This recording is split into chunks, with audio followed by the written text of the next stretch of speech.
Last যে ক্লাসগুলোতে ওয়ার্ডস গুলো শিখেছিলাম যে বাড়লে, কমলে, সমান থাকলে, ওঠানামা করলে যে যে ওয়ার্ড গুলো ইউজ করতে হয়, এখন সেটা কি একটা লাইনের মাধ্যমে বোঝার ট্রাই করব।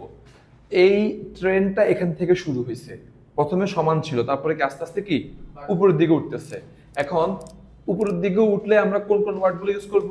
ইনক্রিজ, রাইজ, হ্যাঁ, ক্লাইম্ব, বম, পিক, তাই না? তাহলে এটা কিভাবে উঠছে?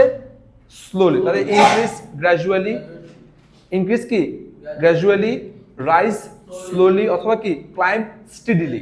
এখানে তিনটা মিনিং কিন্তু সেম। আপনি এক্সামে যে কোনো কয়টা ইউজ করবেন? একটা, কারণ এই সেম ট্রেন্ড আপনাকে অন্য সালেও ইউজ করতে হতে পারে। যেমন হচ্ছে 3 ধরনের ফুডের কথা বলতেছে, নুডলস, রাইস এবং চিকেন। এখন নুডলস খাওয়ার যে প্রবণতা, এটা 1990 সালে বাড়ছে, 2003 সালে কি কমছে। তখন দেখা গেছে কি আমি এটা নিলাম। এখন রাইস 2025 সালে বা 2010 সালে রাইস খাওয়ার প্রবণতা কি আবার বাড়ছে। তখন আবার আমার সেম জিনিস কিন্তু প্রয়োজন হবে ওই সেম গ্রাফে। তো তখন আমি যখন নুডলসের কথা বলতেছিলাম তখন আমি বলছি ইনক্রিজ গ্র্যাজুয়ালি। রাইসের কথা কি আবার বলছি ইনক্রিজ গ্র্যাজুয়ালি? না, রোজ স্লোলি। বুঝতে পারছেন? অথবা কি ক্লাইম্ব স্টেডিলি। কারণ একই সাবজেক্টের ক্ষেত্রে এগুলি কিন্তু একই কি নিব না, রিপিটিং ওয়ার্ড আমাকে মার্ক কাটবে। এবার খুব দ্রুত বাড়ছে, তাহলে কি বলছি? ইনক্রিজ র্যাপিডলি, অথবা কি রোজ শার্পলি, অথবা কি ক্লাইম্ব ড্রামাটিক্যালি, মানে নাটকীয়ভাবে বেড়ে গেছে।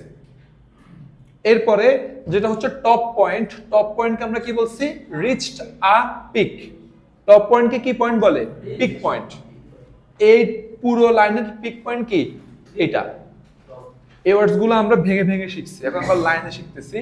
এরপরে দেখেন এখানে আবার খুব দ্রুত নামছে না? তাহলে নামা ইংরেজি কি? ডিক্রিজ, ড্রপ, তাই না? বা ডিক্লাইন। এবার কিভাবে নামছে? দ্রুত। তাহলে কি র্যাপিডলি? মজার না বিষয়টা? তাহলে কি ড্রপ কি র্যাপিডলি। এবার ড্রপ পাস্ট ইনডিফিনিট কেন হয়েছে? এটা হচ্ছে আমার সালের উপরে ডিপেন্ড করবে। আমি যখন গ্রাফ এক্সপ্লেন করব ওখানে সালের দিকে তাকাবো, যেটা কি প্রেজেন্ট না পাস্ট না ফিউচার, ওই হিসাবে আমার ভার্ব নির্ণয় হবে। ফেল শার্পলি মানে কি দ্রুত কি কমছে। এরপরে আসেন কমার পরে এখানে আবার কি করছে? উঠছে নামছে, উঠছে নামছে। এটাকে একটা ওয়ার্ড দিয়ে কি বলা যায়? ফ্ল্যাকচুয়েট। প্রেজেন্ট হলে ফ্ল্যাকচুয়েট, পাস্ট হলে ফ্ল্যাকচুয়েটেড। ক্লিয়ার? এরপরে সোজা ছিল একদম, এখানে আবার কি কোনো পরিবর্তন নাই। এখানে আমরা কি বলবো? Established, level out, remain constant, remain stable, no change, সব সেম। এরপরে আবার কি ধীরে ধীরে নামছে, তাহলে কি ড্রপ, ফেল, ডিক্লাইন অথবা ডিক্রিজ। কিভাবে নামছে?